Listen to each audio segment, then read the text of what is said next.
saya akan mempresentasikan tentang tanggung jawab hukum pengusaha dalam kegiatan bisnis. Sebelumnya saya ucapkan terima kasih kepada dosen Pak Aga dan teman-teman yang sekalian yang sedang menyaksikan video ini. Semoga menyimak dengan baik.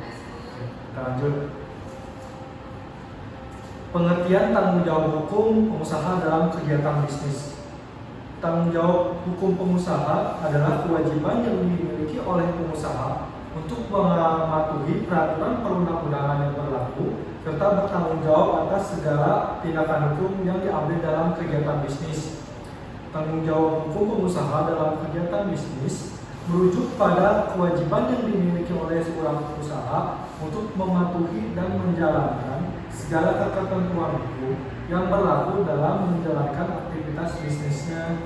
Ini meliputi kewajiban pengusaha untuk memastikan bahwa tindakan dan keputusan bisnis yang diambil tidak melanggar hukum, peraturan atau norma yang ada, serta bertanggung jawab atas segala akibat yang timbul akibat tindakan dalam berbisnis. Nah, yang maksud itu tuh, dan kita berbisnis selalu mematuhi aturan yang ada sesuai dengan peraturan undang-undang yang berlaku. Oke, selanjutnya kita ke slide berikutnya. Di sini ada dasar hukum tanggung jawab pengusaha. Di sini ada tercantum Undang-Undang Nomor 13 Tahun 2003 tentang ketenagakerjaan dan berisi mengatur tanggung jawab pengusaha terhadap pekerja atau buruh, termasuk dalam keselamatan dan kesehatan kerja, pembayaran upah dan tunjangan, perlindungan hak pekerja, termasuk dalam hal pemutusan hubungan kerja. Nah, maksudnya di sini kita tuh dijamin akan keselamatan dan kesehatan kerja melalui program BPJS. Setelah itu kita mendapatkan pembayaran upah atau tunjangan sesuai dengan UMR yang berlaku di daerah tersebut. Oke, terus ada perlindungan hak kerja yang dimaksud itu tuh kita jadi tidak bisa semena-mena dalam memutuskan hubungan kerja atau PHK.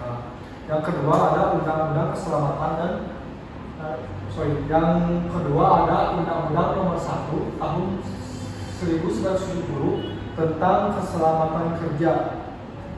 Nah, di sini tuh undang-undang itu mengatur kewajiban pengusaha untuk menjamin keselamatan dan kesehatan kerja bagi para pekerjanya seperti menyediakan alat pelindung diri atau APD dan menciptakan lingkungan kerja yang aman. Yang ketiga itu ada Undang-Undang Nomor 32 Tahun 2009 tentang perlindungan dan pengelolaan lingkungan hidup.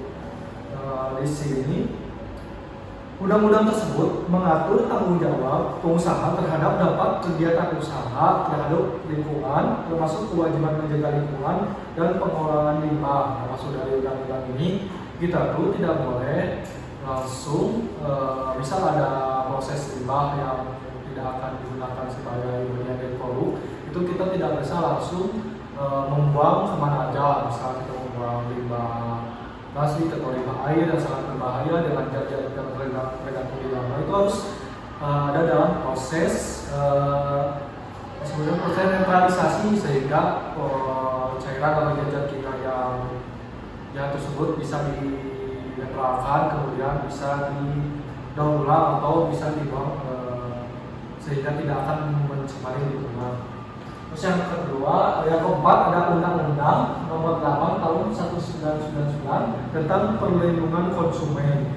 Di sini dijelaskan bahwa perlindungan konsumen mengatur tanggung jawab pengusaha untuk menjamin produk jasa yang dihasilkan tidak membahayakan konsumen. Nah, di sini maksudnya itu undang-undang itu mengatur bahwa setiap produk itu yang akan dikirim ke konsumen itu sudah aman dan terintegrasi, gitu, sudah aman lah. Kalau misalnya dari sekarang itu udah BPOM.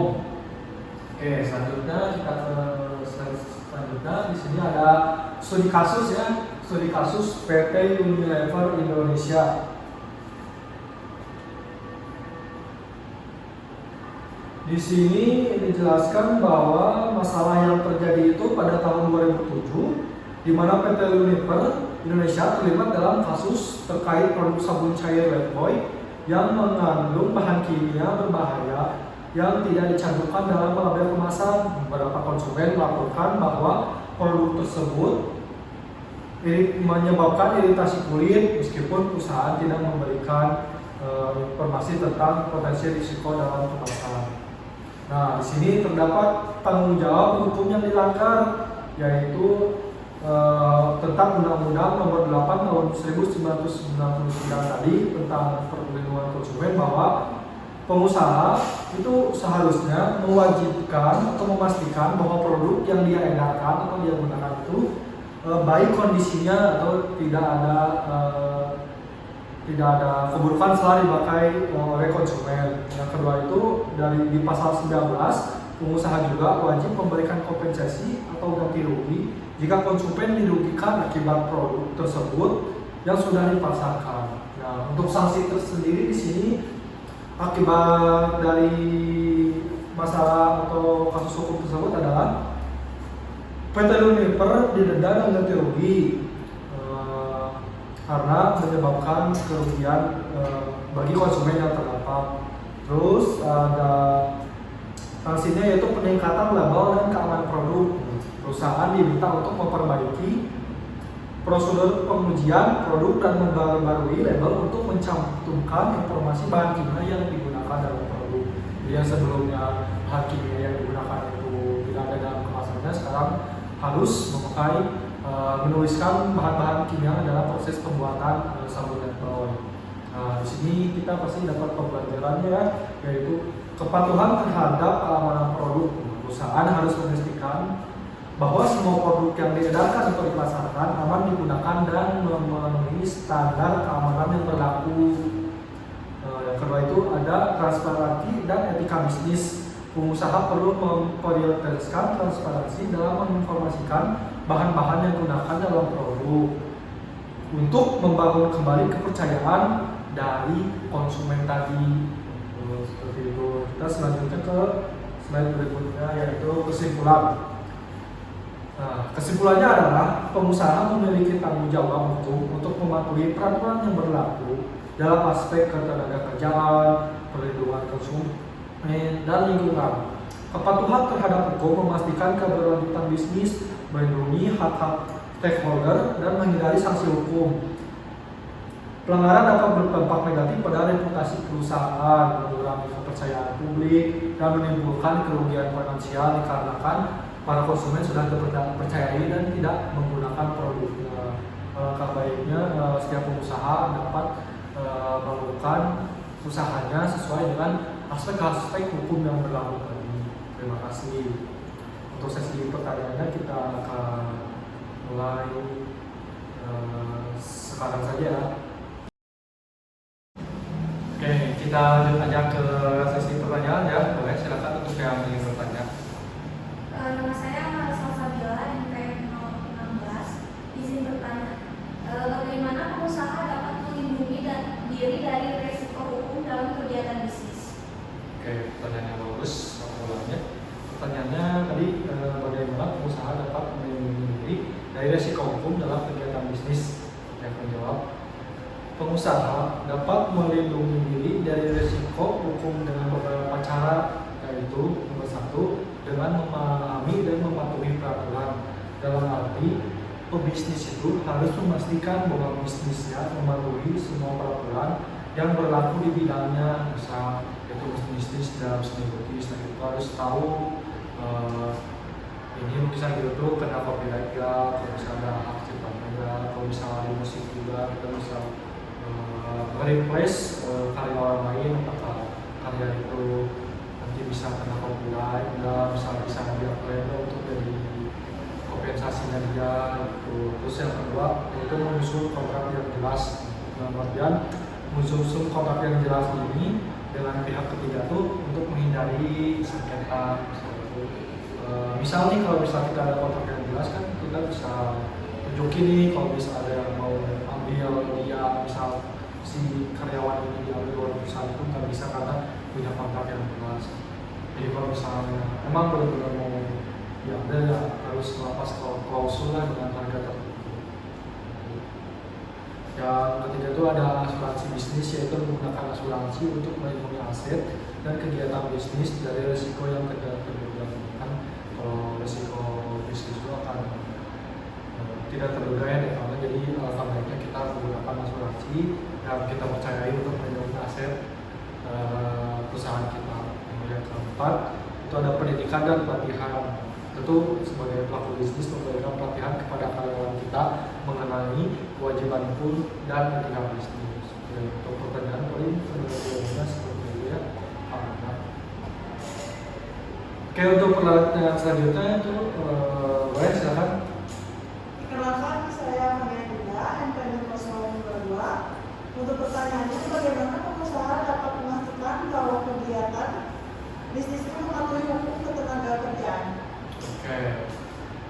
Bagaimana pengusaha dapat memastikan bahwa kegiatan bisnisnya mematuhi hukum ketenagakerjaan? Jawabannya adalah pengusaha itu dapat menyediakan kontrak kerja yang jelas yang mematuhi ketentuan undang-undang ketenagakerjaan. Jadi misalnya undang-undang ketenagakerjaan dan kita harus bisa menyesuaikan dengan undang-undang tersebut terkait dengan bisnis. Terus yang kedua, memastikan hak-hak pekerja seperti gaji yang layak, jam kerja yang sesuai, dan jaminan sosial yang terpenuhi. Terus yang ketiga, menjaga keamanan dan kesehatan kerja yang menyediakan lingkungan kerja yang aman dan tidak membahayakan serta memberikan asuransi seperti BPJS Kesehatan. Terus yang ketiga itu menangani perselisihan hubungan industrial secara adil dan sesuai prosedur yang telah diatur oleh undang-undang. Itu untuk jawabannya. Oke, kita lanjut ke pertanyaan selanjutnya. Nama saya Ade Supriyatna, NPM 039. Ingin bertanya, apa peran pengusaha dalam melaksanakan tanggung jawab lingkungan? Oke, pertanyaannya bagus juga. Pengusaha memiliki tanggung jawab untuk menjalankan kegiatan bisnis yang tidak merusak lingkungan. Nah, itu termasuk cara-caranya adalah sebagai berikut, yaitu pengolahan limbah. Limbah yang kita hasilkan dari produk kita itu harus dikelola dengan baik sehingga menjadi limbah yang ramah lingkungan. Terus penggunaan sumber daya alam secara bijaksana, jadi menghindari eksploitasi berlebihan terhadap sumber daya alam dan menerapkan prinsip keberlanjutan. Nomor ketiga itu ada pemenuhan standar lingkungan, yaitu mematuhi peraturan lingkungan yang berlaku seperti pengurangan emisi atau penggunaan energi terbarukan. Yang keempat, penggunaan teknologi ramah lingkungan. Yang kita menggunakan teknologi ramah lingkungan itu meminimalisir dampak terhadap kerusakan lingkungan itu sendiri. Itu untuk jawabannya. Sekiranya untuk pertanyaan sudah dijawab semuanya. Terima kasih untuk kesempatan dan presentasi saya. Terima kasih untuk semua yang telah menonton. Assalamualaikum warahmatullahi wabarakatuh. Perkenalkan, nama saya Marisa Sabila, NPM 016, akan mempresentasikan tentang tanggung jawab hukum pengusaha dalam kegiatan bisnis. Nah, menurut Undang-Undang Nomor 20 Tahun 2008 tentang usaha mikro kecil dan menengah, pengusaha adalah individu atau badan hukum yang melakukan kegiatan usaha secara terus-menerus untuk menghasilkan keuntungan.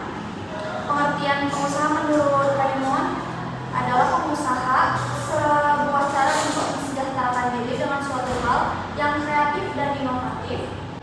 Hal tersebut akan membuat keuntungan dan menjadi sebuah proses pensejahteraan diri. Lalu selanjutnya ada definisi tanggung jawab hukum. Tanggung jawab hukum adalah kegiatan yang melekat pada individu dan badan usaha untuk mematuhi aturan hukum yang berlaku dan menerima konsekuensi atas tindakan atau kelalaian yang melanggar hukum. Lalu selanjutnya ada prinsip-prinsip tanggung jawab hukum. Tanggung jawab hukum dapat bersifat perdata atau pidana, dan prinsip-prinsip ini memadu pengadilan atau pihak berwenang dalam menentukan apakah seseorang atau entitas harus bertanggung jawab atas suatu perbuatan atau kelalaian. Nah, yang kesatu ada prinsip tanggung jawab berdasarkan kesalahan. Tanggung jawab yang timbul karena adanya kesalahan seperti prestasi atau perbuatan hukum dan tindakan yang kurang berhati-hati. Lalu yang kedua ada prinsip tanggung jawab berdasarkan risiko. Tanggung jawab yang harus dipikul sebagai risiko yang harus diambil oleh seorang pengusaha atas kerugian usaha yang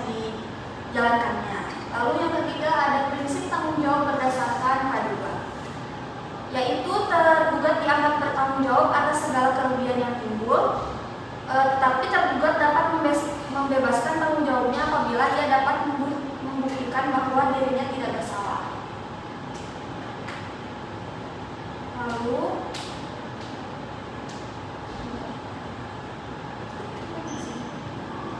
dasar hukum dalam kegiatan bisnis. Nah, ini ada beberapa contoh dasar hukum dalam kegiatan bisnis. Saya masukkan ada 3 ya. Yang pertama, Undang-Undang Nomor 40 Tahun 2007 tentang perseroan terbatas. Lalu yang kedua ada Undang-Undang Nomor 8 Tahun 1999 tentang perlindungan konsumen. Dan yang ketiga ada peraturan internasional yaitu United National Global Compact. Lalu selanjutnya ada bentuk tanggung jawab hukum pengusaha. Nah, ini ada 3 poin ya. Yang poin pertama yaitu terhadap konsumen, yaitu menyediakan barang atau jasa yang aman dan berkualitas dan memberikan informasi yang jelas dan benar. Lalu yang kedua terhadap karyawan, yaitu memberikan upah yang layak sesuai standar ketenagakerjaan. Yang ketiga menjamin keselamatan kerja di lingkungan usaha terhadap lingkungan. Nah, yaitu yang pertama mematuhi regulasi lingkungan hidup dan yang kedua mengelola limbah secara bertanggung jawab. Selanjutnya ada implikasi hukum terhadap pelanggaran, sanksi administratif yaitu ada denda, pencabutan izin usaha. Lalu ada saksi perdata yaitu gugatan ganti rugi. Dan yang ketiga ada saksi pidana yaitu hukum penjara bagi pelanggaran berat. Selanjutnya ada peran etika dalam tanggung jawab hukum. Etika bisnis berperan sebagai panduan moral untuk memastikan pengusaha tidak hanya dapat patuh hukum, tetapi juga bertindak adil dan bertanggung jawab terhadap masyarakat.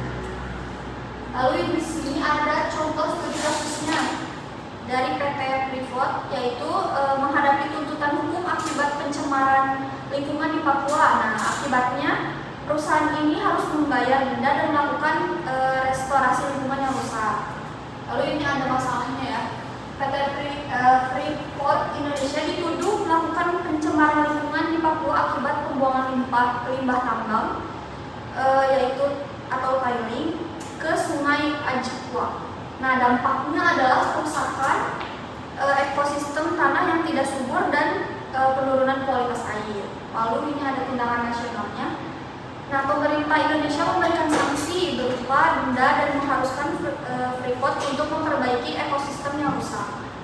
Terus, AMDAL menjadi syarat penting untuk memperpanjang izin operasionalnya. Lalu ada analisisnya nih. Regulasi nasional lebih berfokus pada perbaikan kerusakan lokal, sedangkan tekanan internasional lebih menyoroti tanggung jawab global perusahaan dalam mitigasi perubahan iklim. Lalu ada kesimpulan dari presentasi ini, yaitu tanggung jawab hukum pengusaha adalah elemen penting dalam menciptakan bisnis yang berkelanjutan dan terpercaya. Ketidakpatuhan terhadap hukum dapat merugikan reputasi dan operasional bisnis. Dan selanjutnya kita masuk ke sesi tanya jawab. Yang ingin bertanya boleh. Saya mau bertanya, nama saya Doni Purnama, saya 017. Pertanyaan saya, apa langkah yang harus diambil oleh pengusaha jika mereka terlibat dalam sengketa bisnis atau hukum? Terima kasih atas pertanyaannya. Saya ingin mencoba menjawab ya. Nah, langkah-langkah yang harus diambil oleh pengusaha jika mereka terlibat dalam sengketa bisnis atau hukum. Apa aja sih langkah-langkahnya nih? Yang pertama itu ada identifikasi dan pahami dulu masalahnya terlebih dahulu ya. Kayak tentukan dulu sumber sengketanya, apakah terkait kontrak, keuangan, atau properti, dan lainnya. Lalu yang kedua, kumpulkan dokumen pendukung. Nah, kumpulan semua dokumen ini terkait seperti kontrak, surat perjanjian, faktur, bukti pembayaran, atau korespondensi yang relevan.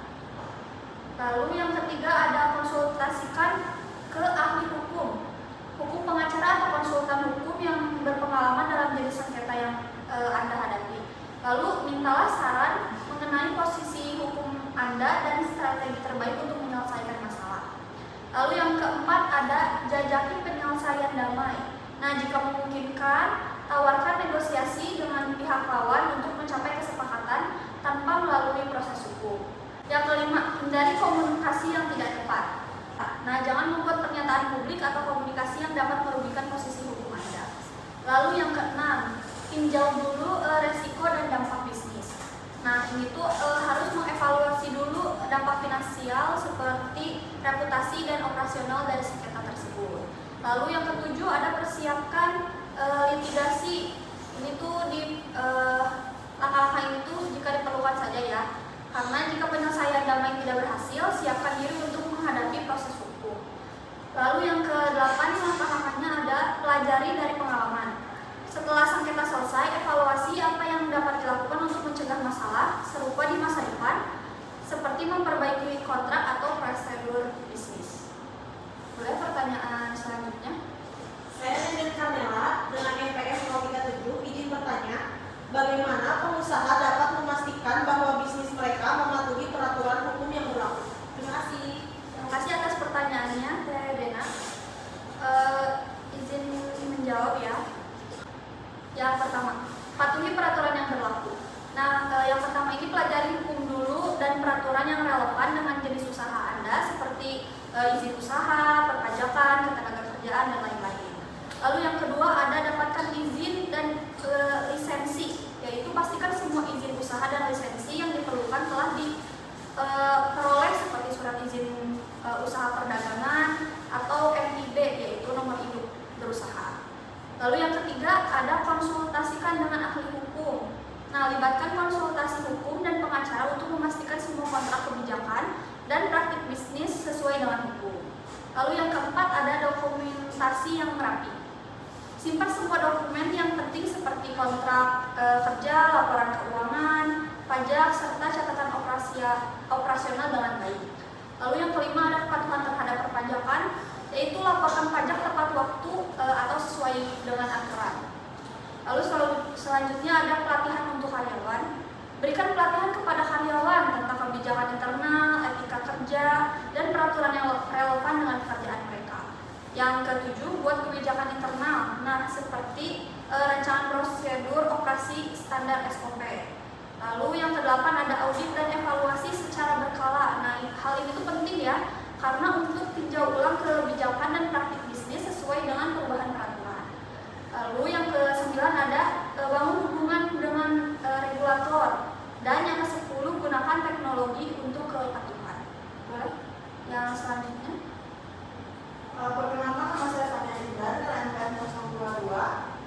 Apa perbedaan antara tanggung jawab hukum pengusaha dalam bisnis yang berbadan hukum dan yang tidak berbadan hukum? Terima kasih Fani untuk pertanyaannya. Izin menjawab ya. Ini kalau bisnis berbadan hukum itu yang ke-1 kedudukan hukumnya dianggap sebagai pribadi hukum yang berdiri sendiri atau pemilik tidak terlibat langsung sebagai individu dalam kewajiban hukum bisnis. Lalu ada tanggung jawab secara hukumnya, yaitu pemilik atau pemegang saham terbatas pada modal yang disetor. Dan yang ketiga itu perlindungan hukumnya, memberikan perlindungan lebih baik kepada pemilik atas aset pribadi mereka. Nah, kalau misalnya bisnis tidak berbadan hukumnya, yaitu kedudukannya tidak memiliki status hukum terpisah dari pemiliknya. Nah, pemilik dianggap sebagai entitas hukum yang sama dengan bisnisnya. Lalu yang kedua, dari segi tanggung jawab hukumnya, pemilik bertanggung jawab penuh atas semua kewajiban dan utang bisnis. Lalu poin yang ketiganya itu adalah dari sisi resiko yang lebih tingginya, pemilik memiliki resiko yang lebih besar karena tidak ada pemisahan antara bisnis dan aset pribadi. Apa sudah cukup jawabannya? Sekian atas presentasi yang saya sampaikan. Mohon maaf apabila masih banyak kekurangan dalam video ini. Terima kasih. Wassalamualaikum warahmatullahi wabarakatuh. Assalamualaikum warahmatullahi wabarakatuh. Perkenalkan, nama saya Ade Supriyata, NPM 039. Di sini saya akan menjelaskan sebuah materi yang berjudul tanggung jawab hukum pengusaha dalam kegiatan bisnis. Dasar hukum tanggung jawab pengusaha. Yang pertama ada undang-undang. Hukum di Indonesia mengatur tanggung jawab pengusaha dalam berbagai undang-undang, seperti Undang-Undang Nomor 1 Tahun 1970 tentang keselamatan pekerja. dan Undang-Undang Nomor 8 Tahun 99 tentang Perlindungan Konsumen. Undang-undang ini menetapkan standar minimum untuk perilaku bisnis yang bertanggung jawab dan menentukan konsekuensi hukum jika terjadi pelanggaran. Yang kedua, ada peraturan dari pemerintah dan menteri. Selain undang-undang, terdapat berbagai peraturan pemerintah dan peraturan menteri yang diberikan detail dengan kewajiban hukum bagi pengusaha. Contohnya, Pengaturan Menteri Perindustrian Nomor 6 Tahun 2016 tentang Standar Nasional Indonesia untuk produk tekstil menjabarkan tentang kualitas dan yang harus dipenuhi oleh produsen tekstil. Yang selanjutnya ada tanggung jawab perdata. One prestasi, pengusaha bertanggung jawab secara perdata jika mereka gagal memenuhi kewajiban kontraktual. Contohnya jika pengusaha tidak mengirimkan barang sesuai dengan kesepakatan pembeli dan dapat menuntut ganti rugi. Yang kedua ada perbuatan melawan hukum. Selain kontrak, pengusaha juga bertanggung jawab atas perbuatan melawan hukum yang merugikan pihak lain. Contohnya, jika produk yang dijual oleh pengusaha menyebabkan kerusakan, konsumen dapat menuntut ganti rugi. Dan yang ketiga ada kelalaian. Pengusaha dapat dipertanggungjawabkan atas kelalaian yang mengakibatkan kerugian bagi pihak lain. Contohnya, jika pekerja di perusahaan mengalami kecelakaan kerja akibat kelalaian pengusaha dapat dihukum secara perdata. Yang selanjutnya tanggung jawab pidana. Pelanggaran undang-undang perlindungan konsumen. Jika produk konsumen terbukti membahayakan konsumen, pengusaha dapat dikenakan sanksi pidana seperti denda dan penjara. Yang kedua ada perlindungan undang-undang keselamatan kerja. Jika pekerja mengalami kecelakaan akibat kerja, pengusaha dapat dihukum pidana seperti denda dan penjara. Yang ketiga ada tindakan pidana korupsi. Pengusaha yang terlibat dalam korupsi seperti penyuapan dan dihukum pidana bahkan kehilangan hak untuk menjalankan bisnis. Yang selanjutnya ada aspek tanggung jawab sosial. 1. Tanggung jawab terhadap lingkungan. Pengusaha memiliki tanggung jawab untuk menjaga lingkungan. Contohnya mengurangi emisi gas rumah kaca, mengelola limbah dengan baik, dan menggunakan sumber daya secara berkelanjutan. Yang kedua ada tanggung jawab terhadap masyarakat. Pengusaha memiliki tanggung jawab terhadap masyarakat di sekitar tempat mereka usaha. Contohnya membantu program pendidikan, menyediakan lapangan kerja, dan mendukung kegiatan sosial. Dan yang ketiga ada tanggung jawab terhadap karyawan. Pengusaha memiliki tanggung jawab untuk menciptakan lingkungan kerja yang aman dan sehat bagi karyawan mereka. Contohnya memenuhi peraturan keselamatan kerja, memberikan pelatihan, dan menghargai hak karyawan. Yang selanjutnya praktik bisnis yang bertanggung jawab. Pertama, menerapkan prinsip-prinsip good corporate governance yang mencakup transparansi, akuntabilitas, dan tata kelola yang baik. Contohnya membangun sistem internal audit dan mengungkapkan informasi keuangan yang transparan. Yang kedua, ada membangun hubungan yang baik dengan pemangku kepentingan seperti konsumen, karyawan, pemasok, dan pemerintah. Contohnya membangun program kepuasan pelanggan, memberikan pelatihan karyawan, dan menjalin komunikasi yang terbuka dengan pemerintah. Yang ketiga ada mengimplementasikan program tanggung jawab sosial perusahaan untuk mendukung pembangunan berkelanjutan. Contohnya mendukung program pendidikan, mengurangi emisi karbon, dan membantu masyarakat sekitar. Menjalankan bisnis dengan etika kejujuran dan integritas. Contohnya menghindari praktik monopoli, mematuhi peraturan persaingan usaha, dan bersikap adil terhadap semua pihak. Yang selanjutnya dampak positif dari tanggung jawab hukum. Pertama, kepercayaan publik. Yang kedua, dapat menstabilkan kestabilan bisnis. Yang ketiga, pertumbuhan ekonomi. Keempat, sistem berkelanjutan. Yang kelima, keadilan sosial. Yang terakhir, ada kesimpulan. Pertama, ketahui pengusaha harus memahami peraturan perundang-undangan yang bertanggung jawab hukum mereka. Yang kedua, ada patuhi. Bersikaplah patuh terhadap hukum dan praktik bisnis yang bertanggung jawab. Yang ketiga, ada bangun. Bangun hubungan baik dengan pemangku kepentingan dari masyarakat. Yang keempat, ada berkolaborasi, kerjasama dengan pemerintah dan lembaga terkait untuk menciptakan lingkungan bisnis yang sehat. Dengan memahami dan menerapkan tanggung jawab hukum, pengusaha dapat meminimalisir risiko hukum, meningkatkan kepercayaan publik, dan berkontribusi terhadap pembangunan ekonomi yang berkelanjutan. Sekian presentasi dari saya. Untuk teman-teman, siapa tahu ada yang mau bertanya? Saya ingin bertanya, saya dengan Nindin Kamila dengan MPM 037. Saya ingin bertanya, apakah upaya hukum di Indonesia mengenai usaha sudah dapat diimplementasikan secara baik? Sedangkan saat ini banyak juga pengusaha yang melakukan kecurangan. Terima kasih Teh Dena atas pertanyaannya. Untuk mengenai sudah diimplementasikan secara baik, mungkin sebagian sudah, tapi hanya yang terpantau saja oleh pemerintah, dan usaha mikro kecil mah belum teh. Kayaknya seperti itu yang saya ketahui. Saya Febrianto Nugraha dengan NPM 075. Pertanyaannya, apakah ada hukum dasar tentang tanggung jawab sosial dan lingkungan secara perusahaan? Untuk tanggung jawab sosial dan lingkungan kan sudah diatur dalam Undang-Undang Nomor 40 Tahun 2007 tentang perseroan terbatas yang berbunyi kewajiban perusahaan untuk melaksanakan tanggung jawab sosial dan lingkungan yang sering disebut dengan corporate responsibility. Perusahaan bergerak di sektor tertentu, misalnya perusahaan bidang pertambangan, kehutanan, dan energi wajib mengalokasikan sebagian dari keuntungan mereka untuk kegiatan yang mendukung kesejahteraan sosial dan lingkungan sekitar.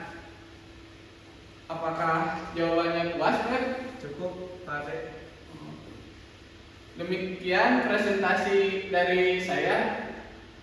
Wassalamualaikum warahmatullahi wabarakatuh. Assalamualaikum warahmatullahi wabarakatuh. Perkenalkan, nama saya Fania Dina Pradina dengan NPM 022. Di sini saya akan menjelaskan tentang tanggung jawab hukum pengusaha. Di sini ada latar belakangnya. Untuk latar belakangnya, kegiatan bisnis memiliki peran penting dalam pembangunan ekonomi suatu negara. Namun, aktivitas bisnis tidak terlepas dari bertanggung jawab hukum yang mengikat pengusaha. Tanggung jawab hukum ini bertujuan untuk memastikan bahwa kegiatan bisnis dilakukan secara etis, adil, dan sesuai dengan peraturan perundang-undangan. Dalam banyak kasus pelanggaran hukum oleh pengusaha dapat berdampak pada masyarakat, lingkungan, maupun stabilitas ekonomi. Untuk selanjutnya, apa itu tanggung jawab hukum? Tanggung jawab hukum adalah kewajiban yang melekat pada individu atau badan usaha untuk mematuhi aturan hukum yang berlaku dan menerima konsekuensi atas tindakan atau kelalaian yang melanggar hukum. Di sini juga ada definisi pengusaha. Menurut Undang-Undang Nomor 20 Tahun 2008 tentang usaha mikro, kecil, dan menengah, pengusaha adalah individu atau badan hukum yang melakukan kegiatan usaha secara terus-menerus untuk menghasilkan keuntungan. Mengapa hukum bisnis penting dalam kegiatan bisnis? Salah satu fungsi hukum bisnis yaitu dapat melindungi perusahaan maupun pengusaha yang ada di dalamnya. Ini karena hukum bisnis telah mengatur cara menjalankan sebuah bisnis dengan cara yang adil dan teratur sesuai dengan pedoman yang berlaku. Aspek hukum dalam kegiatan bisnis yang pertama, hukum perdata, mengatur kontrak, perjanjian, kerja, dan perhubungan perdagangan. Untuk yang kedua, hukum pidana, berkaitan dengan tindakan seperti penipuan, korupsi, atau pencemaran lingkungan. Dan yang ketiga ada hukum administrasi, meliputi perizinan usaha, kepatuhan pajak, dan regulasi pemerintah lainnya. Bentuk-bentuk tanggung jawab untuk pengusaha. Yang pertama ada tanggung jawab terhadap konsumen. Pengusaha wajib menyediakan produk yang aman dan sesuai standar. Contohnya ada di Undang-Undang Perlindungan Konsumen. Yang kedua, tanggung jawab terhadap karyawan untuk memenuhi hak karyawan seperti upah, jaminan sosial, dan perlindungan kerja. Yang ketiga ada tanggung jawab terhadap lingkungan, menghindari pencemaran dan menjaga kelestarian lingkungan sesuai dengan peraturan seperti Undang-Undang Lingkungan Hidup. Yang terakhir ada tanggung jawab terhadap pemerintah, kepatuhan terhadap pajakan, perizinan, dan regulasi usaha lainnya. Di sini juga ada dampak dan manfaat. Untuk dampaknya sendiri, yang pertama ada terhadap bisnis, penutupan usaha, sanksi denda atau kerugian reputasi. Yang kedua terhadap masyarakat, ada kerugian ekonomi, kesehatan atau kerusakan lingkungan. Yang ketiga ada terhadap pemerintah, hilangnya pendapatan negara dan ketidakpercayaan publik. Untuk manfaatnya sendiri, yang pertama menjamin stabilitas bisnis. Hukum bisnis mengatur dan melindungi kegiatan bisnis sehingga bisnis dapat berjalan dengan stabil dan tertib. Yang kedua, menjamin kapasitas hukum. Hukum bisnis memberikan kepastian hukum yang jelas sehingga bisnis dapat berjalan secara adil, sehat, dan dinamis. Yang ketiga, meminimalisir sengketa. Hukum bisnis mengatur hak dan kewajiban masing-masing pelaku bisnis sehingga dapat meminimalisir sengketa. Yang keempat adalah membantu pelaku bisnis memahami hak dan kewajiban. Dengan memahami hukum, pelaku bisnis dapat menjalankan kegiatan bisnis tanpa menyalahi aturan hukum. Yang terakhir ada memberikan struktur yang mendukung operasional hukum dan memberikan struktur yang mendukung operasional bisnis yang efisien dan berintegritas. Sini ada kesimpulan dari tanggung jawab hukum pengusaha, yaitu merupakan hal yang krusial dalam memastikan kegiatan bisnis berjalan sesuai dengan norma hukum dan etika. Pelanggaran terhadap tanggung jawab ini dapat menimbulkan dampak negatif yang luas. Selanjutnya ada sesi tanya jawab ya, yang ingin bertanya boleh silakan.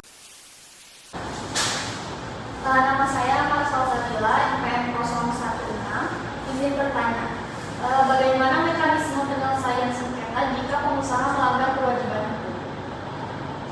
Untuk mekanisme penyelesaian sengketa akibat pelanggaran kewajiban hukum oleh pengusaha bergantung pada jenis pelanggaran dan pihak yang dirugikan. Berikut ada tahapannya juga ya. Penjelasan yang pertama secara non-litigasi yang sering dipilih karena lebih cepat, murah, dan fleksibel dibanding pengadilan. Untuk yang kedua ada negosiasi. Kedua belah pihak, pengusaha dan pihak yang dirugikan berdialog untuk mencapai kesepakatan tanpa melibatkan orang ketiga. Untuk contohnya sendiri ada diskusi antara pengusaha dan konsumen terkait kompensasi atas produk cacat. Yang ketiga ada mediasi.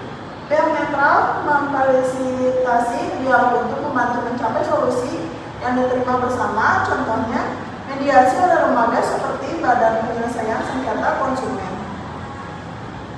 Yang selanjutnya ada konsiliasi, seperti mediasi terhadap konsiliator lebih aktif memberikan saran penyelesaian. Contoh penyelesaiannya sengketa ketenaga kerjaan di luar pengadilan. Untuk yang kedua penyelesaian secara litigasi melalui pengadilan.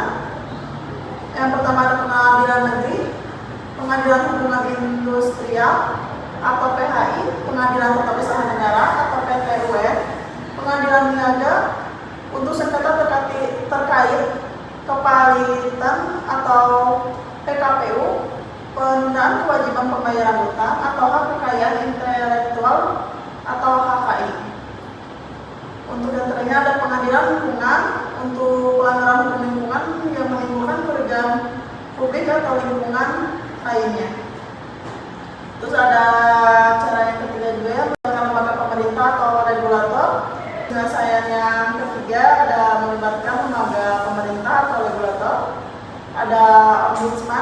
RI untuk aduan migrasi yang melibatkan pengusaha dalam kaitannya dengan pemerintah. Yang kedua ada Badan Penyelesaian Sengketa Konsumen atau BPSK. Yang keempatnya ada alternatif penyelesaian sengketa. Ada beberapa sengketa dapat menggunakan kombinasi litigasi dan non litigasi berdasarkan kesepakatan para pihak penyelesaian sengketa yang efektif untuk bergantung pada sifat pelanggaran, kerugian yang diterima serta etikat baik pengusaha dan pihak terkait.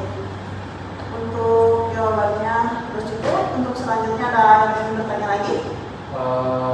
Saya dari pertama 3017. Di sini saya akan bertanya tentang apa manfaat jangka panjang dari kepatuhan terhadap tanggung jawab hukum bagi bisnis. Untuk jawabannya ada yang pertama ya, reputasi dan citra positif. Kepatuhan terhadap hukum meningkatkan kepercayaan dari konsumen, mitra bisnis dan masyarakat. Bisnis yang patuh dianggap lebih profesional, etis, dan dapat diandalkan sehingga menarik lebih banyak pelanggan dan investor. Yang kedua adalah menghindari risiko umum dan sanksi. Kepatuhan membantu bisnis menghindari denda, penalti, atau penuntutan hukum yang bisa mengurangi sumber daya finansial dan mencemarkan nama baik perusahaan. Meminimalkan risiko penutupan usaha atau pencabutan izin operasional. Untuk yang ketiganya ada stabilitas operasional. Kepatuhan terhadap peraturan menciptakan lingkungan kerja yang aman dan teratur. Mengurangi gangguan operasional akibat konflik dengan karyawan, konsumen atau pihak ketiga. Yang keempat ada hubungan baik dengan stakeholder. Kepatuhan terhadap peraturan ketenagakerjaan meningkatkan hubungan harmonis dengan karyawan. Bisnis yang peduli lingkungan dan melaksanakan tanggung jawab sosial, membangun hubungan baik dengan masyarakat sekitar dan pemerintah. Yang terakhir ada keunggulan kompetitif. Bisnis yang patuh terhadap hukum memiliki daya saing lebih tinggi karena mampu menarik mitra kerja dan pelanggan yang mengutamakan transparansi dan etika. Memenuhi standar hukum sering menjadi syarat dalam kontrak dengan klien internasional. Untuk pertanyaan selanjutnya. Perkenalkan, nama saya Ade Supriyatna, NPM 039, ingin bertanya, apa pesan yang ingin disampaikan Pani kepada pengusaha terkait tanggung jawab hukum? Untuk pesannya, pengusaha harus memandang tanggung jawab hukum sebagai fondasi untuk menciptakan bisnis yang etis, kompetitif, dan berkelanjutan yang tidak hanya membawa manfaat finansialnya, tetapi juga memberikan dampak positif bagi masyarakat dan lingkungan. Apakah ada pertanyaan atau sudah cukup? Sudah cukup. Sudah cukup. Untuk saya rasa cukup sekian presentasi dari saya. Terima kasih atas perhatian dan partisipasinya. Semoga apa yang saya sampaikan bermanfaat untuk kita semua ya. Sekian dan terima kasih. Assalamualaikum warahmatullahi wabarakatuh.